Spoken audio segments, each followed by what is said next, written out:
এই তুমি কখন আসবে? আমি কিন্তু এখন বাসায় ফিরে যাব। না জান, আর 2 মিনিট অপেক্ষা করো, আমি প্রায় চলে আসছি। এই বলে কল কেটে দিয়ে দ্রুত পায়ে হেঁটে জান্নাতের সামনে এসে দাঁড়ালাম। তখনই জান্নাত বলল, এতক্ষণ আমাকে একলা দাঁড় করিয়ে রাখার মানে কি? সরি সোনা, অফিসের কাজ তো, তাই আসতে কিছুটা লেট হলো। ঠিক আছে, এখন চলো, আজ নদীর পাড়ে ঘুরতে যাব। ওকে মাই ডিয়ার কলিজা। ও হ্যাঁ, নদীর পাড়ে যেতে যেতে আপনাদের আমার পরিচয়টা দিয়ে নেই। আমি মোহাম্মদ শাওন ইসলাম, বর্তমানে একটি কোম্পানিতে ম্যানেজারের দায়িত্ব পালন করছি। আমার সাথে মেয়েটির নাম জান্নাত, সে আমার হবু বউ। সামনের মাসেই আমাদের বিয়ে। এই সময়টাতে আমরা একে অপরের খুব ভালো বন্ধু হয়েছি। জান্নাতের নাকি খুব ইচ্ছে কোনো দিন রিলেশন করেনি, তাই হবু বরের মানে আমার সাথে প্রেম করবে। আমিও তার ছোট চাওয়াটা পূরণ করতে খুবই আগ্রহী। এর কারণ হলো আমিও কোনোদিন কারোর সাথে রিলেশন করিনি। দুজনেরই প্রথম প্রেম বেশ জমে যায়। এর মধ্যে আমরা একে অপরকে খুব ভালোবেসে ফেলেছি। এখন আমরা বয়ফ্রেন্ড গার্লফ্রেন্ডের মতোই প্রতিদিন দেখা করি, তাকে নিয়ে ঘুরতে যাই, রাতে ফোনে কথা বলি। প্রথম প্রেমের এই অনুভূতি আমার খুবই ভালো লাগে। আমরা কিছু দূর হেঁটে যমুনার পাড়ে এসে দাঁড়ালাম। আমি জান্নাতের কাঁধে হাত রেখে হাঁটছি, অন্যদিকে জান্নাত আমাকে জড়িয়ে ধরে হাঁটছে। কিছুক্ষণ হাঁটাহাঁটি করে দুজনেই ঘাসের ওপর বসলাম। জান্নাত আমাকে জড়িয়ে ধরে মৃদুস্বরে বলল, জানো, এইরকম সুন্দর ও নিস্তব্ধ পরিবেশ আমার খুবই ভালো লাগে। সেই সাথে তুমি আছো, তাই আমার মনে আরও অনেক বেশি ভালো লাগা কাজ করছে। তোমার সাথে প্রতিটি মুহূর্তই আমার খুব ভালো লাগে। আচ্ছা, তুমি এতদিন কোথায় ছিলে বলো তো? আমি কত খুঁজেছি তোমাকে। আব্বু আম্মু যখন আমার জন্য পাত্রী দেখছিল, সেই সময় আমি খুব টেনশনে ছিলাম। আমার বউ দেখতে কেমন হবে, তার চরিত্র কেমন। এর আগে কারো সাথে রিলেশন করেনি তো। আমি তো আমাদের বাড়িতেই ছিলাম, তুমি আমাকে খুঁজে পাওনি, এতে আমি কি করতে পারি? হ্যাঁ, ঠিক বলেছ। এই, তুমি যদি জানতে আমি এর আগেও অন্য কোনো ছেলের সাথে রিলেশনে ছিলাম, তখন কি করতে? এমন হলে আমি এই বিয়েটাই করতাম না, কারণ আমি জানি আজকালকে রিলেশনের নামে কতটা নোংরামি চলে। আমি কখনো এমন মেয়েকে জীবনসঙ্গী হিসেবে চাই না, যে কিনা অন্যের সাথে রিলেশন করে আমার হক নষ্ট করেছে। তুমিও যে আমার হক নষ্ট করনি, এর জন্য তোমাকে অনেক অনেক ধন্যবাদ। Love you my dear husband. Love you too জান। দুজনে আরও কিছুক্ষণ গল্প করে জান্নাতকে আল্লাহ হাফিজ বলে বাসায় চলে আসলাম। পরের দিন সকালে জান্নাতের কলের শব্দে ঘুম ভাঙল। Good morning. Good morning. এখন 7টা বাজে, আর না ঘুমিয়ে ফ্রেশ হও, তারপর খেয়ে অফিস যাও। ঠিক আছে, তুমিও নাস্তা করে কলেজে যাও। Okay bye, Allah Hafiz. By জান, আল্লাহ হাফেজ। ফোনটা বিছানায় রেখে ফ্রেশ হয়ে নিচে আসতেই দেখি আব্বু রেডি হয়ে অফিসে যাচ্ছে। আমাকে দেখতে পেয়ে আব্বু বলল, কি ব্যাপার মাইসান, তুমি এত সকালে ঘুম থেকে উঠে আসলে? আব্বু এখন তো 7টা বাজে। হ্যাঁ জানি, বাট আজ তো তোমার আম্মু ডাকতে যায়নি। জান্নাত মামনি কল দিয়েছে নিশ্চিত? হ্যাঁ আব্বু, ওই কল দিয়ে জাগিয়ে দিয়েছে। আব্বু বিষয়টা বুঝতে পারাই লজ্জা পেয়ে কথাটা বললাম। আব্বু মুচকি হেসে বলল, ঠিক আছে, এখন এসে খাবার খেয়ে অফিসে যাও। তুমি তো আমার অফিসে জয়েন করবে না, তাহলে আর এত তাড়াতাড়ি ঘুম থেকে উঠতে হতো না। আমি আব্বুর কথার কোনো উত্তর না দিয়েই ডাইনিং টেবিলে এসে বসলাম। নাস্তা করে রেডি হচ্ছি, আবারও জান্নাতের ফোন আসলো। আমার বরটা কি করছো? তোমার বরটা অফিসে যাওয়ার জন্য রেডি হচ্ছে। যাওয়ার সময় আমাকে কলেজে দিয়ে আসতে পারবে? তোমাকে খুব দেখতে ইচ্ছে করছে। আচ্ছা ঠিক আছে, তুমি রেডি হও, আমি আসছি। এই বলে কলটা কেটে দিয়ে দ্রুত রেডি হয়ে নিচে এসে গাড়ি বের করলাম। এমনিতে আমি রিক্সাতেই যাতায়াত করি, বাট জান্নাতকে কলেজে দিয়ে আসতে হবে, তাই গাড়ি নিয়ে যাচ্ছি। প্রায় 30 মিনিট পর জান্নাতদের বাসার সামনে এসে দাঁড়াতেই জান্নাত এসে আমার পাশের সিটে বসলো। তারপর আমি তাকে এক হাতে জড়িয়ে ধরলাম। জান্নাতের সাথে কথা বলতে বলতে গাড়ি ড্রাইভ করে কলেজের সামনে জান্নাতকে নামিয়ে দিতেই জান্নাত বলল ফেরার সময় তাকে নিয়ে যেতে। আমি হ্যাঁ বলে সেখান থেকে অফিসে আসলাম। আজ অফিসে প্রচুর চাপ ছিল, তাই ফিরতে ফিরতে সন্ধ্যা হয়ে গেছে। এমন সময় মনে হলো ফেরার সময় জান্নাত তাকে নিয়ে যেতে বলেছিল। সাথে সাথে গাড়ি ঘুরিয়ে কলেজের সামনে আসতে দেখি কিছু ছেলে একটি মেয়েকে চারিদিক থেকে ঘিরে দাঁড়িয়ে আছে। আমি গাড়ি থেকে নেমে কাছাকাছি এসে দেখি মেয়েটি আর কেউ নয়, আমার হবু বউ জান্নাত। আমি কাউকে কিছু না বলেই ওদের মাঝখানে ঢুকে গেলাম। জান্নাত আমাকে দেখতে পেয়েই আমার ডান বাহু জড়িয়ে ধরল। আমাকে কাছে পেয়ে তার মনের ভয় অনেকটা কেটে গেছে। জান্নাত, কি হয়েছে?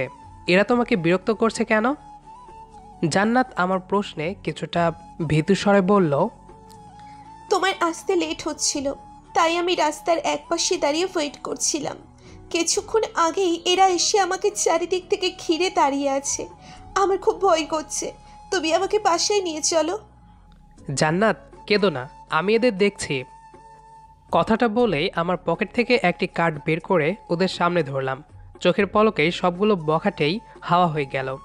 জান্নাত এসব দেখে খুবই অবাক হয়ে আমার হাত থেকে কার্ডটি কেড়ে নিল। তারপর আমার দিকে অবাক চোখে তাকিয়ে বলল, এই, এটা কি ছিল? এই কার্ডে তো শুধু এসএনসি লেখা। ঠিক পড়েছ, SNC। SN মানেই শাওন, আর সি এটা এখন গোপন থাকুক। কিন্তু আমি এর পূর্ণরূপ জানতে চাই, প্লিজ বলো না, সি এর মানে কি? জান প্লিজ, এটা এখন বলা যাবে না। তুমি তো আমার জীবন, কিছুদিন পর সবই জানতে পারবে। প্লিজ এখন জানতে চেও না। আচ্ছা ঠিক আছে, আমি তোমাকে বিশ্বাস করি। নিশ্চয়ই কোনো সমস্যার জন্য বলতে পারছো না। যখন বলা যাবে তখনই না হয় বলো। এই তো আমার সোনা বউ, এখন চলো বাসায় যাই। খুব সরি, আজ প্রচুর কাজের চাপ থাকায় সময় মতো আসতে পারিনি। হ্যাঁ আমি জানি সেটা, তবুও তোমার একটা ছোট্ট শাস্তি দিব। আর সেটা হলো আমার সাথে তোমাকেও ফুচকা খেতে হবে। আচ্ছা ঠিক আছে, খাবো। এই বলে জান্নাতকে নিয়ে ফুচকা খেতে যাচ্ছি। ততক্ষণে আপনাদের একটি সিক্রেট বলি, আমি একজন CID সিনিয়র ইন্সপেক্টর। ভার্সিটিতে থাকাকালীন এসিপি স্যার আমাদের মধ্যে থেকে কিছু লোককে ট্রেনিংয়ের ব্যবস্থা করেন, কারণ আমাদের ইংরেজি বিভাগের একজন স্যারের ভাই ছিলেন এসিপি স্যার। সেই স্যারের মাধ্যমেই আমাদের পরিচয়। তারপর থেকেই আমরা CIDতে কাজ করি। এই বিষয়টি স্যার ছাড়া আর কেউ জানে না। আমি যে অফিসটাতে চাকরি করছি সেই অফিসের কিছু উচ্চ পদস্থ ব্যক্তি অপরাধের সাথে জড়িত, আর সেই অফিসার সহ প্রায় 5টি বড় বড় কোম্পানির মালিকদের টার্গেট করে নানান ধরনের অপরাধ করে যাচ্ছে। ওদের মতলব কিছু একটা করে সব কোম্পানির থেকে মোটা অঙ্কের অ্যামাউন্ট হাতিয়ে নেওয়া, যার মধ্যে আব্বু ও জান্নাতের আব্বুর কোম্পানিও রয়েছে। আজ যে লোকগুলো জান্নাতকে ঘিরে দাঁড়িয়েছিল তারা সবাই আমাদের সহকর্মী। জান্নাত গ্রুপ অফ কোম্পানির MDর মেয়ে হওয়ায় অপরাধীরা জান্নাতকে কিডন্যাপ করতে এসেছিল। আমি সেই নিউজ পেয়েই স্যারকে বলে জান্নাতের সিকিউরিটির ব্যবস্থা করি। আমরা কেউই কাউকেই চিনি না, তাই ওদের আমাদের কার্ড দেখিয়ে দিলাম। বাকিটা গল্পের সাথে থাকলেই জানতে পারবেন। পরের দিন শুক্রবার, তাই অফিস বন্ধ। ওদের ওপর নজরদারি করতে আমাদের কিছু অফিসার রয়েছে। আমার কাজ রাতে। আজ ভাবলাম জান্নাতকে নিয়ে দূরে কোথাও ঘুরে বিকেলে বাসায় ফিরব। সেই প্ল্যান মতো জান্নাতকে কল দিলাম। ডিয়ার পর ঘুম ভেঙেছে? জান, আজ আমার প্রিয় বউটাকে নিয়ে কোথাও ঘুরতে যাওয়ার প্ল্যান ছিল, তাই তুমি কল না দিতেই ঘুম ভেঙে গেল। সত্যি আমাকে ঘুরতে নিয়ে যাবে? হ্যাঁ সত্যি, তুমি রেডি হয়ে অপেক্ষা করো, আমি কিছুক্ষণ পরে আসছি। আর হ্যাঁ, একা বাসার বাইরে কোনোভাবেই বের হবে না, ওকে? ওকে। আমি জানি আমার বরটা আমাকে নিয়ে অনেক চিন্তা করে। কোথাও যেতে হলে সেই আমাকে নিয়ে যাবে, তাই আমি একা কোথাও যাব না। গুড গার্ল, এখন রাখি, বাই। জান্নাতের সাথে কথা বলে লাইনটা কাটতেই স্যারের ফোন আসলো। আমি কলটা রিসিভ করে প্রথমে সালাম দিলে স্যার সালামের জবাব দিয়ে বললেন, শাওন, আজ কি প্ল্যান করেছো? স্যার আজ তো অফিস ছুটি, রাতুলরা ওদের উপর নজর রাখছে, তাই হবু বউকে নিয়ে কোথাও ঘুরতে যাওয়ার প্ল্যান আছে। ও ভালো, তবে সাবধানে যেও, তোমার হবু বউয়ের জীবনের রিস্ক আছে। জি স্যার, আমি তাকে নিজের জীবন দিয়ে হলেও রক্ষা করার চেষ্টা করব। সে শুধু আমার চাকরির জন্য নয়, আমার লাইফ পার্টনারও। হ্যাঁ, এজন্যই আমি জান্নাত গ্রুপ অফ কোম্পানি ও শাওন গ্রুপ অফ কোম্পানি নিয়ে টেনশন করছি না। বাট তুমি যেই অফিসে কাজ করছো সেই কোম্পানি অনেক ঝুঁকিতে আছে। জি স্যার, আমাদের কাজ প্রায় শেষ, অনেককেই ধরা হয়েছে। আজই শেষ অপারেশনটা করব, ইনশাল্লাহ আমরা সফল হব। ইনশাল্লাহ, এখন রাখছি, সাবধানে থেকো, বাই। স্যারের সাথে কথা বলতেই প্রায় অনেকক্ষণ কেটে গেল। তারপর দ্রুত রেডি হয়ে জান্নাতকে নিতে তাদের বাসার সামনে আসতেই ওর আম্মু আমাকে জোর করে বাসায় নিয়ে গিয়ে নাস্তা করিয়ে দিলেন। বাসা থেকে খেয়ে আসায় অনেকটাই অস্বস্তি লাগছে, বাট কিছু বলতেও পারছি না। আমার এমন অবস্থা বুঝতে পেরে জান্নাত আমার কানে কানে বলল, এই কি হয়েছে, এমন করছো কেন? খাওয়া বেশি হয়ে গেছে তাই। আচ্ছা ঠিক আছে, আর খেতে হবে না। এবার চলো আমরা গাজীপুর সাফারি পার্কে ঘুরতে যাব। হ্যাঁ ঠিক আছে চলো। তারপর জান্নাত আর আমি সারাদিন পার্কে ঘোরাঘুরি করলাম। জান্নাত খুব খুশি মনে আমাকে জড়িয়ে ধরে পিক তুলছে। হঠাৎ লক্ষ্য করলাম কেউ আমাদের ওপর নজর রাখছে। আমি জান্নাতকে নিয়ে তাড়াতাড়ি সেখান থেকে চলে আসলাম। এই আরেকটু থাকলে কি হতো, এভাবে চলে আসলে যে? জান্নাত মন খারাপ করে কথাটা বলল। আমি তাকে জড়িয়ে ধরে তার কপালে চুমু এঁকে দিয়ে বললাম, আজ আমার খুবই ইম্পর্ট্যান্ট একটি কাজ আছে, তাই তুমি মন খারাপ করো না। বিয়ের পর আমরা কক্সবাজারে ট্যুরে যাব। কিন্তু কি এমন কাজ থাকতে পারে যার জন্য ছুটির দিনেও যেতে হচ্ছে? জান, এটা অফিসের কাজ না, এমনিতে একটু প্রয়োজন আছে। আল্লাহ চাইলে কালই তুমি সব কিছু জানতে পারবে। এই বলে জান্নাতকে বাড়ির কাছে নিয়ে আসতে দেখি পুলিশের লোকজন জান্নাতদের পুরো বাড়িটি চারিদিক থেকে ঘেরাও করে রেখেছে। জান্নাত এসব দেখে অনেকটাই ঘাবড়ে গিয়ে আমাকে জিজ্ঞেস করলে আমি বললাম, এটা তোমাদের নিরাপত্তার জন্য। তারপর জান্নাতকে এটা সেটা বলে বুঝিয়ে বাসায় পাঠিয়ে দিলাম। আমি জান্নাতকে রেখেই চলে আসলাম অফিসে। এসে দেখি কিছু অপরাধীরা আব্বুকে বেঁধে রেখেছে। আমাকে দেখেই গুলিবর্ষণ শুরু হলো। সাথে সাথেই আমাদের অফিসাররাও পাল্টা আক্রমণ শুরু করে দিয়েছে। প্রায় 10 মিনিট অপারেশনের পর 4 জনকে আটক করা হলো। তারপর আমি গিয়ে আব্বুকে মুক্ত করতেই আব্বু খুব হতভম্ব হয়ে বলল, শাওন, এসব কি দেখছি? তুই সিআইডি অফিসার? হ্যাঁ আব্বু, এরা তোমাকে আটকে রেখে আমাদের কোম্পানি লুট করতে চেয়েছিল। শুধু তাই নয়, আজ জান্নাতের ফ্যামিলিও বিপদে রয়েছে। আব্বু, তুমি এই বিষয়ে কাউকে কিছু বলো না। আজই আমাদের শেষ অপারেশন। তারপর আম্মুকে গিয়ে বলে দিব আমি একজন সিআইডি সিনিয়র অফিসার। আব্বু আমার কথায় মাথা নাড়িয়ে সম্মতি জানালো। তারপর আমি সহ কিছু অফিসার গাড়িতে করে আমাকে পৌঁছে দিয়ে আমাদের আসল অফিস মানে সিআইডি ব্যুরোতে চলে আসলাম।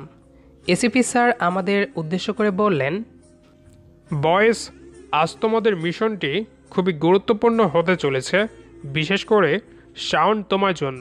আমি খবর পেয়েছি অপরাধীরা তোমাকে চিনে ফেলেছে, তাই ওরা তোমার হবু শ্বশুরবাড়িতেই আগে হামলা করবে।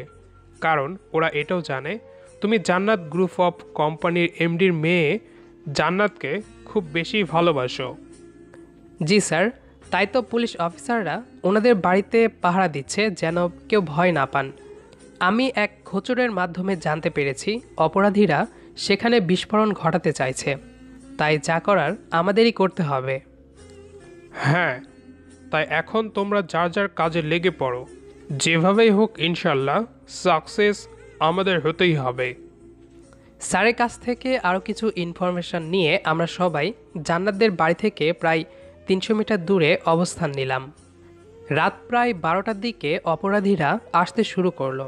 ওরা 20 থেকে 22 জন আর আমরা 8 জন, সে সাথে পুলিশও আছে। একদিকে চোখ পড়তে আমার চোখ আটকে গেল। একজন জান্নাতদের বাড়ির দিকে তাক করে বোম ছুড়ছে। মুহূর্তের মধ্যেই আমি তার হাতে গুলি মেরে দিলাম। সাথে সাথেই লোকটি চিৎকার দিয়ে উঠলে শুরু হয়ে গেল হাড্ডাহাড্ডি লড়াই। আমাদের লড়াইয়ের মাঝেই কিছু সিনিয়র পুলিশ অফিসাররাও যোগ দিলেন। জান্নাত গ্রুপের মালিক খুবই বড় একজন ভিআইপি, তাই তাদের নিরাপত্তার কোনো ত্রুটি রাখতে চায়নি কেউই। তাই তো এই মিশনেই প্রথম পুলিশরাও আমাদের সাথে সরাসরি যোগ দিয়েছেন। দীর্ঘ 1 ঘন্টা ধাওয়া পাল্টা ধাওয়ার পর সবাইকে অ্যারেস্ট করা হলো। অন্যদিকে সাইলেন্সার লাগানোয় আমার জান পাখিটা তার পরিবারসহ এখনও গভীর ঘুমে। তারা বুঝতে পারেনি বাড়ির বাইরেই এত কিছু ঘটে গেছে। অপরাধীরাও সতর্ক হয়ে বন্দুকে সাইলেন্সার লাগিয়েছিল। আলহামদুলিল্লাহ, আমরা এই অপারেশনটাই সাকসেস হয়েছি। স্যার আমাদের সাকসেস দেখে খুবই খুশি হয়েছেন। পরের দিন খুব ভোরেই জান্নাতের ডাকে ঘুম ভাঙল। সারা রাত ঘুম হয়নি, তাই মাথায় কিছুটা পেইন হচ্ছে। আমি জান্নাতের হাত ধরে আমার পাশে বসিয়ে জড়িয়ে ধরে ঘুম ঘুম কণ্ঠে বললাম, এই কি হয়েছে? এত সকালে ডাকছো কেন? রাতে একটু ঘুম হয়নি, প্লিজ এখন একটু ঘুমাতে দাও। এই না, তার আগে বলো সি এর মানে কি? আমি জান্নাতের কথাই না হেসে পারলাম না। হাসতে হাসতে জান্নাতকে বললাম, তুমি সি এর ফুল মিনিং জানার জন্য এত সকালে আমার কাছে এসেছো? হ্যাঁ, তুমিই তো বলেছো আজ আমাকে সব কিছু খুলে বলবে। বলবো, তবে আমি না, টিভি বলবে সকাল 7টার নিউজে। এখন তুমি বসো, আমি তার আগেই ফ্রেশ হয়ে আসছি। সকাল 7টায় আমি, জান্নাত, আব্বু, আম্মু টিভির সামনে বসে আছি। এমন সময় একটি নিউজের হেডলাইনে আমার ছবি দেখে আব্বু ছাড়া বাকি সবার চোখ আটকে গেল। জান্নাত সেটা দেখে বারবার আমার দিকে তাকাচ্ছে। আমি তাকে চোখ মেরে মুচকি হাসছি। নিউজের হেডলাইনে এটা বলা হচ্ছে, গতরাতে জান্নাত গ্রুপ অফ কোম্পানির এমডির বাড়িতে সন্ত্রাসীদের হামলায় সিআইডি ও পুলিশের হাতে গ্রেপ্তার 20। অন্যদিকে আম্মু আব্বুকে জিজ্ঞেস করছে আব্বু এই বিষয়ে জানেন কি না। আব্বু আম্মুকে বলল উনি কালই জানতে পেরেছেন। এদিকে জান্নাত আমার হাত ধরে টানতে টানতে রুমে নিয়ে এসে চোখ দুটো গোল করে বলল, তুমি সিআইডি সিনিয়র অফিসার? হ্যাঁ সোনা, সি এর ফুল মিনিং সিআইডি। এটা আমাদের একটি সিক্রেট কার্ড।